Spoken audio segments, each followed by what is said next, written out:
We have come on this day to pay tribute to Captain Tsikata. In so doing, we are guided by Oliver Cromwell's often quoted directions to his artist Peter Lely. Cromwell said to him, "Please portray me as I truly am, without concealing blemishes." The phrase "what and all" has come to mean, as Cromwell had directed, to include all facts in the story of a man, usually a great man. Captain Tsikata was born on the 4th of May 1936. He died at 85 years last Saturday, the 19th of November 2021. So, who was Captain Tsikata? General, salute! Present! F!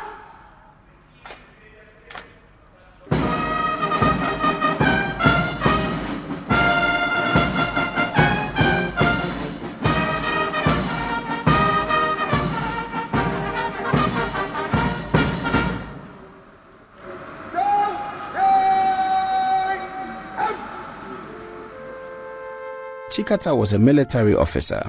Beginning his career after his training in the United Kingdom, he was commissioned as a second lieutenant in or about 1957. He was posted to the then prestigious armored regiment known as Reki in Accra. He later joined the intelligence services. Tsikata fought hard in the famous Nkrumah Wars of the Congo, but was released from the Ghana Army after he returned from the war, cutting short his military career at the ripe rank of captain. In that regard, Tsikata and J.J. Rawlings had something in common, for both of them were released from the army at the same rank of captain. Like J.J. Rawlings, Captain Tsikata's foray into national politics began with an attempt to illegally overthrow the government of Kutu Achampon through a coup d'etat.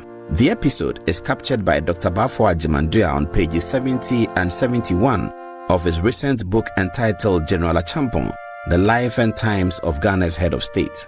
Referring to the year 1976, Dr. Bafo writes, quote, "Later the same year, in June, a military tribunal will try and convict Captains Tsikata and Gustav Banini and others for subversion," unquote.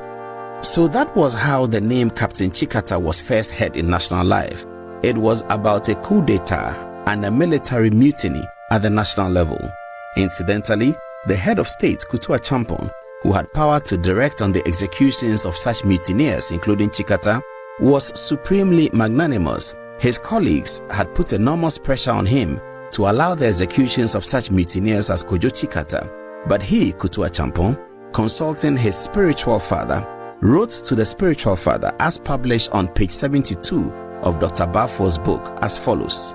The letter, written out of the office of the chairman of the Supreme Military Council, the Castle, Osu, Accra, dated 9th December 1977, reads, "Dear Brother Simeon, your letter dated the 11th of November 1977 is hereby acknowledged. This letter is coming your way with joy and a prayer that you and your loved ones are all in good health and in harmony."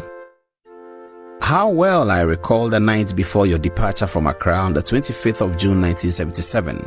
You may rest assured that as head of state of Ghana, sometime in the future during my administration with God's grace, I intend to set the men who have tried to assassinate me free, that they may breathe the fresh air and once more they may walk with dignity.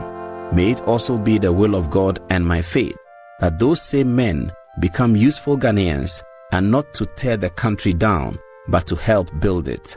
For hate destroys and love builds. With love, yours sincerely, signed General I.K. Achampon, Head of State and Chairman of the Supreme Military Council. Ironically, whilst the magnanimity of Kutu Achampon had saved the life of Captain Tsikata, it had been brutally alleged by Captain Ba Achamfo speaking before the Truth and Reconciliation Commission that elements among the AFRC, notably certain tribalists, had wanted Achampon dead. But my information is that there were other parochial motives for the general's execution. A cabal of tribalists who have come to be known as the Jelukofe Mafia wanted General Achampon dead. So, that was Tsikata and the episode of the 1970s.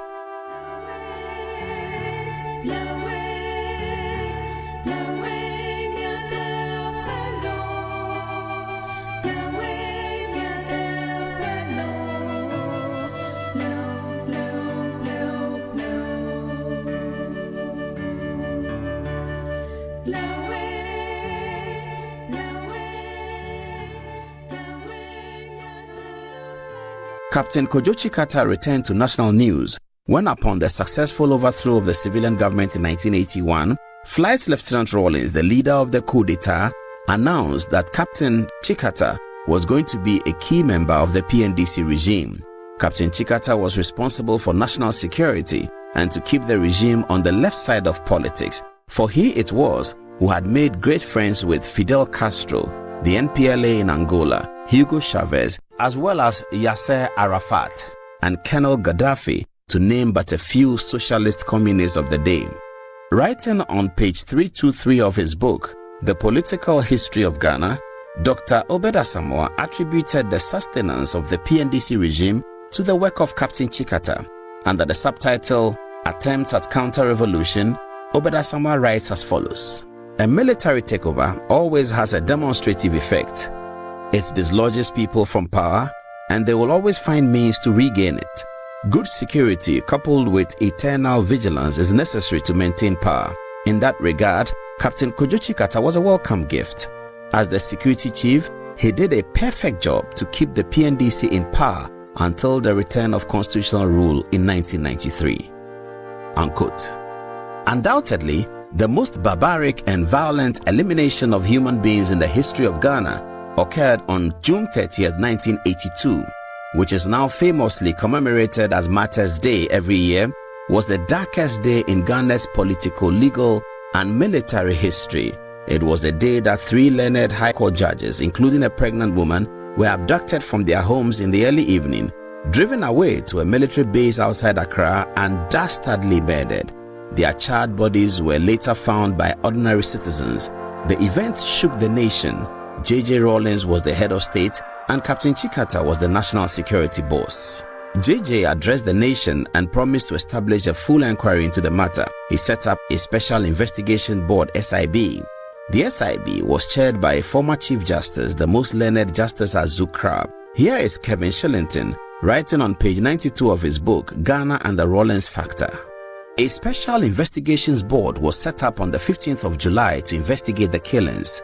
By then, rumors had already begun to circulate which alleged that members of the PNDC itself were involved in the crime, and that the killing of these particular judges, who had overturned the rulings of the previous AFRC regime, was in fact welcomed by the PNDC government, if not actually committed at his own instigation. Rumors got to such a pitch that a week later, J.J. Rawlins himself was driven to protest publicly his own innocence and that of other members of the PNDC. He pointed out that such a deed was totally against the interests of the government, particularly at a time when it badly needed to regain public credibility. The fact that the rumors had gained such a hold, however, was an indication of the extent to which the PNDC was losing the confidence of some articulate sections of the community in this matter. What made matters worse was that the rumors were not entirely without foundation. Over the next 5 months, the Special Investigations Board gradually unraveled the sordid details of the plot. A Lance Corporal and 3 colleagues confessed to the killings, but the most significant of all is that it emerged that the whole thing had been organized by Joachim Amatekwe, a member of the PNDC until his resignation in August 1982. Amatekwe made his first sworn testimony to the SIB in October 1982. Finally, in November, in what in retrospect can be seen as an attempt to blackmail the PNDC into saving him from the firing squad, Amatekwe tried to implicate Captain Tsikata, Special Security Advisor to the PNDC and a close colleague of J.J. Rawlins. Although the chairman of the Special Investigations Board, Justice Azukrab, accepted his latest allegation and recommended Captain Tsikata's arrest and prosecution, the Attorney General decided otherwise. So, as it turned out, the testimony of Joachim Amatekwe that Captain Tsikata had masterminded the murder was sustained by the former CJ, who recommended the prosecution of the captain among others. The Attorney General had the power to make the decision, and Justice Akins, the Attorney General of the day, decided to exclude Captain Tsikata from the prosecution. Eventually, Amatekwe and others were prosecuted, convicted, and sentenced to death by the firing squad. Then came the most dramatic of all events surrounding the murder of the 3 High Court judges. Flight Lieutenant Rawlings, the PNDC chairman, extracted a confession statement and an apology from Amatekwe just before he, Amatekwe, was due to be executed. The episode is captured in Kojo Yanke's book entitled My Motherland, My Life. On Thursday, 18th August 1983, Amatekwe was executed. On the afternoon of the day after the execution, Flight Lieutenant Rawlings invited editors of the mainstream media and selected foreign media representatives to a press briefing at the Ministry of Information, with the Minister, Joyce Aye, present. Subject matter was a playback of a confession Jerry Rawlings had recorded from an unusual pre-execution interview with Amatekwe, in which Kwe had said in part, quote, "Tell Captain Tsikata to forgive me. He knew nothing about the murder of the judges and the retired army officer. Please give all my entitlements to my children," unquote. Shock ran through the room. Eyes were exchanged by editors, shocking for various reasons. Why did Rawlings choose to interview Amatekwe? Was this an opportunity for Amatekwe to now tell the world that he was influenced wrongly to drag the name of Captain Tsikata into the statements to the court about the murder? And why play back this chilling revelation to media personnel? For me as a newsman, this was very newsworthy. My editorial board at The Graphic agreed with me to carry the story. The Graphic front page headline the following morning, 22nd August 1983, was, quote, "Amatekwe's last words," unquote. The edition sold very fast on the newsstands. I noticed, to my surprise, that the editor of the Ghanaian Times, the sister newspaper, did not carry the story. Neither did the Ghana Broadcasting Corporation. We at The Graphic could have done a second edition on the story. But the dramatic nature of this story continues in Kojo Yanke's book. He, as editor of The Graphic, lost his job. He captures this on page 46 of his book entitled Suspension from The Graphic as follows. "It was a pleasure to receive the Minister of Information, Ms. Joyce Aye, in my office later that morning. She handed me a letter from her office. I was to proceed on indefinite suspension for gross indiscretion and bad taste in publishing, and thereby reducing to the level of cheap journalistic scoop the last words of a penitent man. She told me that the chairman, being J.J. Rawlings, was not happy with my insensitive front page story, and hence the letter. She also told me that it was an unpleasant task for her to perform, and I understood her position. No amount of professional explanation would make a difference. As soon as Joyce Aye left, I called my editorial team and informed them accordingly. I saw the sadness and sympathy on their faces. The following morning, I read the editorial column of the Ghanaian Times and found part of the reason stated in my suspension letter. Quote, "The Graphic's insensitive front page scoop had made the head of state's talk look like a device to vindicate the regime, when Rawlings's real concern was that even if his comrade had lied in his attempt to save himself, he could at least die with the truth on his lips," unquote. I was convinced that I had done the right thing. Subsequently, Kojo Yanka, the now dismissed editor of The Graphic, was offered 2 separate jobs by the Minister for Information. According to the story, Kojo turned both jobs down, and then this happened, recorded on page 47 of Kojo Yanke's book entitled Director, Ghana Institute of Journalism. It's as follows. Early January 1984, I was invited to the office of Captain Kojo Tsikata, advisor to the head of state at the castle in Osu. Since I was not responding positively to any of the earlier proposals, a decision had been made to transfer me to the Ghana Institute of Journalism as director. I expressed my disagreements with it because my friend Cabral Blay Ameher is the head of the institution. The response was that Cabral is currently on a course in Europe and is being transferred to the Ministry of Information on his return. I reluctantly accepted the position on condition that this will be conveyed in an appropriate appointment letter. I received my appointment letter 3 days later, and I reported to the Ghana Institute of Journalism. So, to summarize the dramatic events involving the confession of Amatekwe, Amatekwe's confession was recorded by Flight Lieutenant Rawlings. The pivotal point of the confession was to demonstrate the innocence of Captain Tsikata, contrary to what Amatekwe himself had told the SIB. Flight Lieutenant Rawlings wanted key media to know about this confession. Kojo Yanka, the editor of The Graphic, decided that all Ghanaians should know about it, so he published it on the front page of The Graphic. Kojo Yanka got dismissed. He was offered 2 other jobs by his boss, the Minister of Information. But then, later on, The subject matter of the confession, Captain Tsikata invited Kojo Yankah to his office and gave him a new job as Director General of the Ghana Institute of Journalism. So, that was the dramatic state of affairs about Captain Tsikata and the gruesome murder of the 3 High Court judges and the retired army officer. The other matter, about which little has been said, is that even though 4 persons were convicted and sentenced to death by firing squad, one of them, Lance Corporal Amedeka, had been on the run until this day. He, Amedeka, was never executed. It is believed that he is abroad.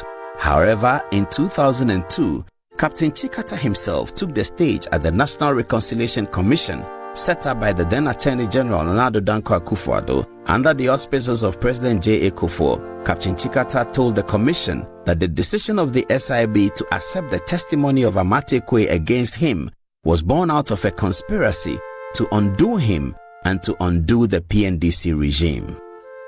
For the past 20 years, I have been living under the pain of having these allegations made against me year in, year out, until today. And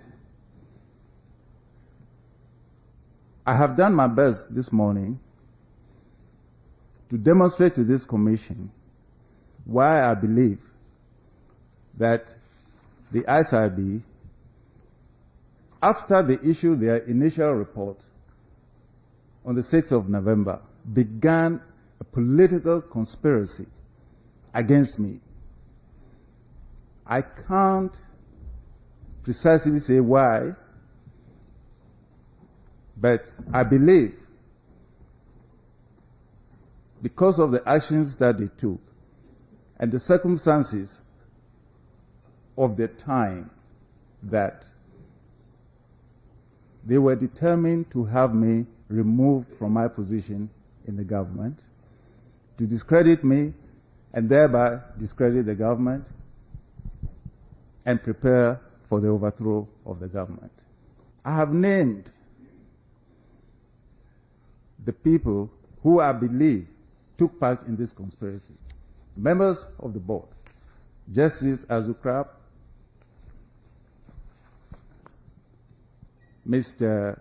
Lindsay, Reverend Dovlo, Jobo, Reverend Jobo, Mr. Chris is now dead, and Mr. Amui. Those who helped them were, of course, some members of the police group attached to them, Idana and Odo, who took that famous statement, which the ISIB refers to as the historic statement of 23rd November 1982. And of course, Brigadier Nunu Mensah.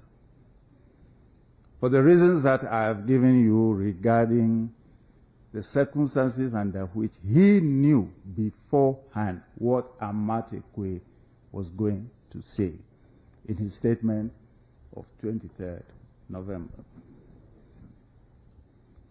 Mr. Chairman, I said that for 20 years I've been living under the pain of this monstrous allegation that I participated in this crime.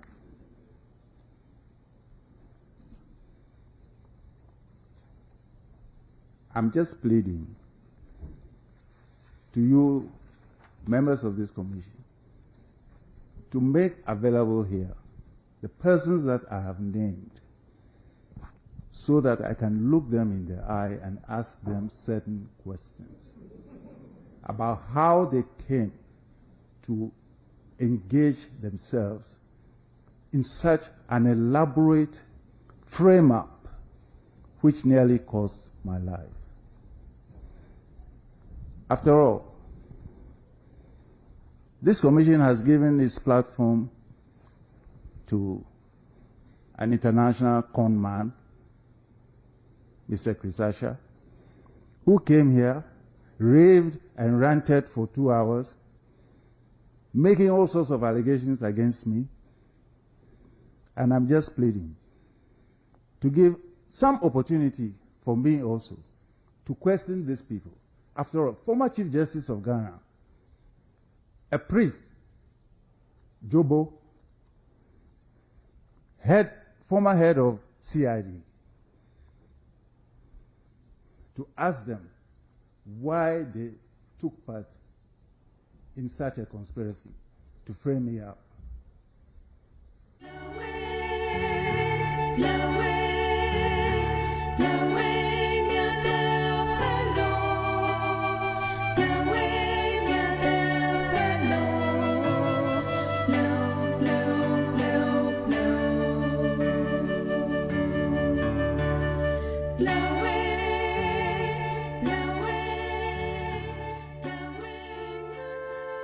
All of the drama of 1982 and 83 said, it is important to observe that Captain Tsikata's period as National Security Capo of the PNDC recorded the highest number of missing persons, extrajudicial killings, and many exiled Ghanaian professionals out of the country.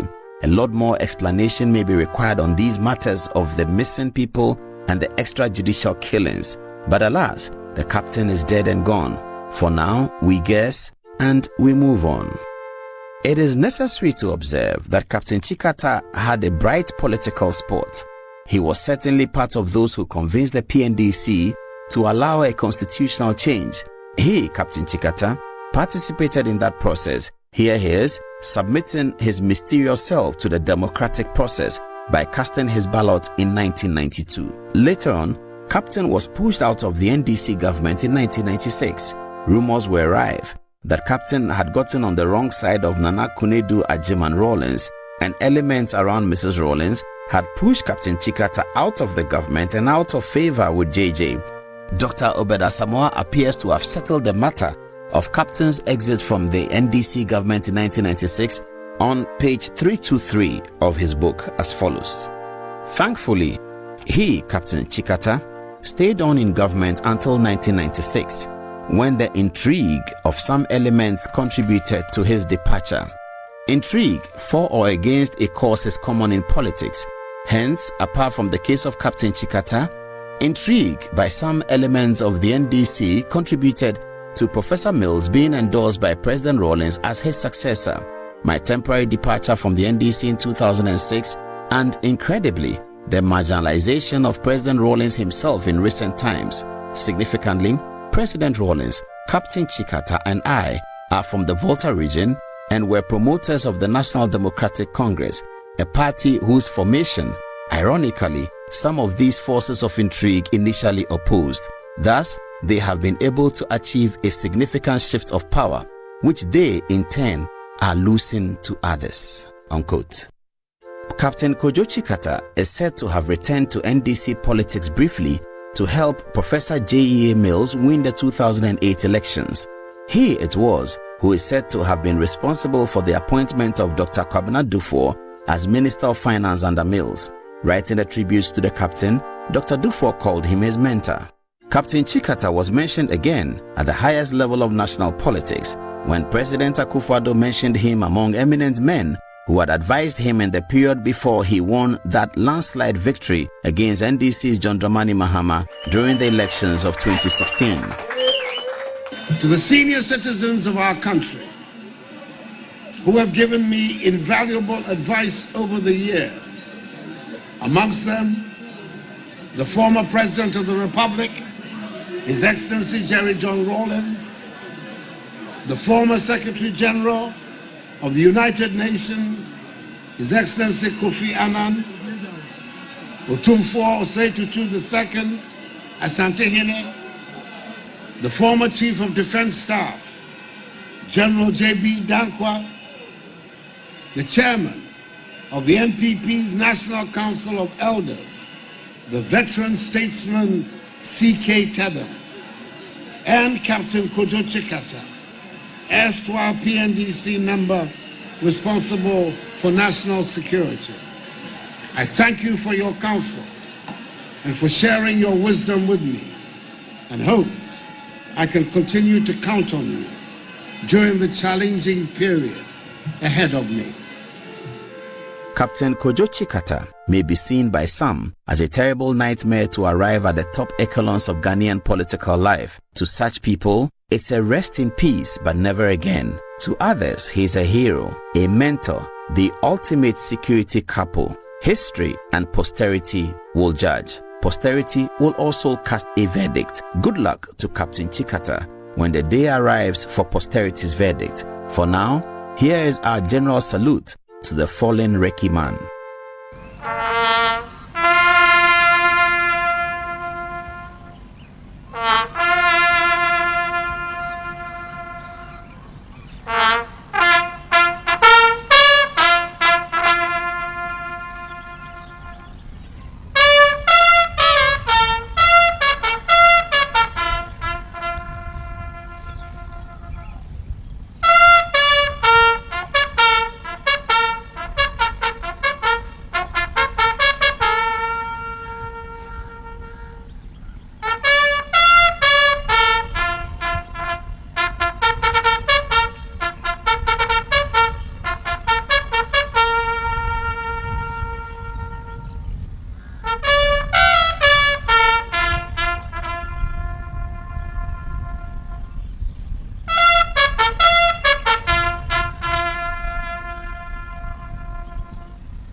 And what shall we say? Rest in peace, Captain Tsikata. Achimota School have lost another gem. From Kampala to Accra, from Riasa to Kita, we are brothers and our mother is a school. She will guide us all and each, so to learn that we may teach, so to subjugate ourselves that we may rule. Play the game, shout her name, spread her fame afar. She's the head of all the hosts, she's the school of whom we boast, she's the glory of the coast, Achimota. When our books are laid aside and we scatter far and wide, we remember with affection all we gained, how we learned to take our share in the life and labor there, where the men of whom we're proud and so were trained. Play the game, shout her name, spread her fame afar. She's the head of all the hosts, she's the school of whom we boast, she's the glory of the coast, Achimota. Play the game, shout her name, spread her fame afar. She's the head of all the hosts, she's the school of whom we boast, she's the glory